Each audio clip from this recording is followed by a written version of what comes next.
പാകിസ്ഥാന്റെ കൈവശമുള്ള ആണവായുധങ്ങളുമായി ബന്ധപ്പെട്ട ചില ആശങ്കകളാണ് ഇപ്പോൾ പുറത്തു വരുന്നത്. ഈ ആശങ്കയ്ക്ക് കുറച്ച് പഴക്കമുണ്ട്. റഷ്യൻ പ്രസിഡന്റ് വ്ളാഡിമിർ പുടിനും അന്നത്തെ US പ്രസിഡന്റ് ജോർജ് ബുഷും തമ്മിൽ പങ്കുവച്ചു എന്ന് കണക്കാക്കുന്ന രേഖകളാണ് ഇപ്പോൾ പുറത്തു വരുന്നത്. 2 പതിറ്റാണ്ടുകൾക്ക് മുമ്പ് ഇരുവരും തമ്മിലെ സ്വകാര്യ സംഭാഷണത്തിലായിരുന്നു ഈ ആശങ്കകൾ പങ്കുവച്ചത്. 2001 ജൂൺ 16 സ്ലോവേനിയയിൽ നടന്ന അവരുടെ ആദ്യ കൂടിക്കാഴ്ചയിൽ ഇസ്ലാമാബാദിന്റെ സ്ഥിരതയെക്കുറിച്ചും അവരുടെ ആണവ കാര്യങ്ങളുടെ നിയന്ത്രണത്തെക്കുറിച്ചുമൊക്കെയാണ് പുടിൻ ആശങ്ക പങ്കുവച്ചിരുന്നത്. പാക് സൈന്യത്തെ ആണവായുധങ്ങളുള്ള ഒരു സർക്കാർ എന്ന് പുടിൻ വിശേഷിപ്പിക്കുകയും ചെയ്തിരുന്നു. ഇരുവരും തമ്മിലെ സംഭാഷണത്തിന്റെ ഒരു ട്രാൻസ്ക്രിപ്റ്റ് അടുത്തിടെ US നാഷണൽ സെക്യൂരിറ്റി ആർക്കൈവ് പുറത്തുവിട്ടിരുന്നു. ഒരു കേസിനെ തുടർന്നാണ് സംഭാഷണവും പുറത്തുവിടുന്നത്. സൈനിക ഭരണാധികാരിയായിരുന്ന പർവേഷ് മുഷറഫിന്റെ കീഴിൽ ഇരു നേതാക്കളും പാകിസ്ഥാനെ ഒരു പ്രധാന ആണവ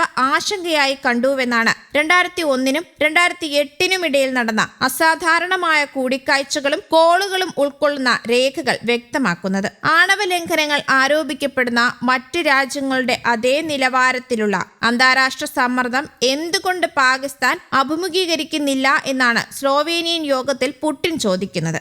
ആണവായുധങ്ങളുള്ള ഒരു സർക്കാർ മാത്രമാണ് പാകിസ്ഥാനിലേത്. ഇത് ജനാധിപത്യമല്ലെങ്കിലും പാശ്ചാത്യർ അതിനെ വിമർശിക്കുന്നില്ല. അതിനെക്കുറിച്ച് സംസാരിക്കണമെന്ന് പുടിൻ പറയുന്നുണ്ട്. അതേസമയം പുടിന്റെ അഭിപ്രായ പ്രകടനത്തെ ബുഷ് എതിർത്തില്ലെന്നും ട്രാൻസ്ക്രിപ്റ്റുകൾ വ്യക്തമാക്കുന്നുണ്ട്. നിയമവിരുദ്ധമായ പ്രവർത്തനങ്ങളിൽ പാകിസ്ഥാന്റെ പങ്ക് അമേരിക്കയെ സംബന്ധിച്ചിടത്തോളം ഗുരുതരമായ ആശങ്കയാണെന്ന് ബുഷ് അംഗീകരിക്കുന്നുമുണ്ട്. യുദ്ധാനന്തര ലോകത്തുള്ള ശക്തി നയങ്ങളും ആണവ തന്ത്രങ്ങളും നിർണയിച്ച നിരവധി രഹസ്യ ചർച്ചകൾ വർഷങ്ങൾ കഴിഞ്ഞ് മാത്രമേ പുറത്തു വരാറുള്ളൂ. അത്തരത്തിലൊന്നു തന്നെയാണ് ഇപ്പോൾ പുറത്തു വന്നിരിക്കുന്നത്. പാകിസ്ഥാനും അമേരിക്കയും അഫ്ഗാൻ തീവ്രവാദ വിരുദ്ധ പ്രവർത്തനങ്ങളിൽ പരസ്പരം അവിഭാജ്യ പങ്കാളികളായിരുന്നെങ്കിലും ആണവ നിയന്ത്രണവും ആഭ്യന്തര ജനാധിപത്യ സംവിധാനങ്ങളുടെ അഭാവവും ഒരേ സമയം പാശ്ചാത്യ രംഗത്ത് ചർച്ചയാകാതെ പോയി എന്നതാണ് പുടിൻ ചൂണ്ടിക്കാണിച്ചതിന്റെ അടിസ്ഥാന കാര്യം. ആണവശക്തി ഒരു രാജ്യത്തിന് ഭൗതിക പ്രതിരോധ ശേഷി നൽകുന്നുവെങ്കിലും അത് ജനാധിപത്യ നിയന്ത്രണങ്ങളിൽ നിന്ന് സ്വതന്ത്രമായി പ്രവർത്തിക്കുമ്പോൾ ലോക സുരക്ഷയ്ക്ക്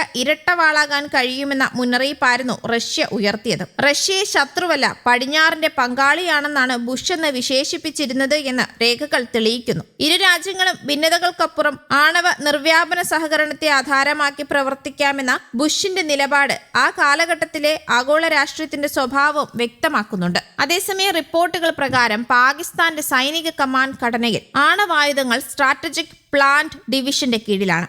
ആണവ മിസൈൽ നയങ്ങളുമായി ബന്ധപ്പെട്ട നയതന്ത്രപരമായ തീരുമാനങ്ങൾ രാജ്യത്തെ ഏറ്റവും ഉയർന്ന സമിതിയായ നാഷണൽ കമാൻഡ് അതോറിറ്റിയാണ് എടുക്കുന്നത്. കഴിഞ്ഞ ഇന്ത്യ പാക് സൈനിക നടപടികൾക്ക് ശേഷം ആണവ യുദ്ധം ഒഴിവാക്കാൻ താൻ ഇടപെട്ടെന്ന് US പ്രസിഡന്റ് ഡൊണാൾഡ് ട്രംപ് ആവർത്തിച്ച് അവകാശപ്പെട്ടിരുന്നു. എന്നാൽ മുൻ CIA ഉദ്യോഗസ്ഥൻ ജോൺ കിരിയാക്കോ ഒരു വൈറൽ വീഡിയോയിൽ ഉന്നയിച്ച വാദങ്ങൾ വൻ വാർത്തയായിരുന്നു. പാകിസ്ഥാന്റെ ആണവായുധങ്ങളുടെ താക്കോൽ ഒരു അമേരിക്കൻ ജനറലിന്റെ നിയന്ത്രണത്തിൽ ആണെന്ന് ജോൺ കിരിയാക്കോ വീഡിയോയിൽ അവകാശപ്പെട്ടു. പാക് സർക്കാർ അവരുടെ ആണവായുധങ്ങളുടെ കമാൻഡും നിയന്ത്രണവും ഒരു അമേരിക്കൻ ജനറലിനെ ഏൽപ്പിച്ചിരിക്കുകയാണെന്നാണ് കിരിയാക്കോ വ്യക്തമാക്കിയത്. കിരിയാക്കോയുടെ വാദങ്ങൾ പാകിസ്ഥാൻ അമേരിക്കൻ സൈനിക ബന്ധങ്ങളെക്കുറിച്ച് ദീർഘകാലമായി നിലനിൽക്കുന്ന സംശയങ്ങൾ കൂടുതൽ ശക്തിപ്പെടുത്തുന്നതാണ്.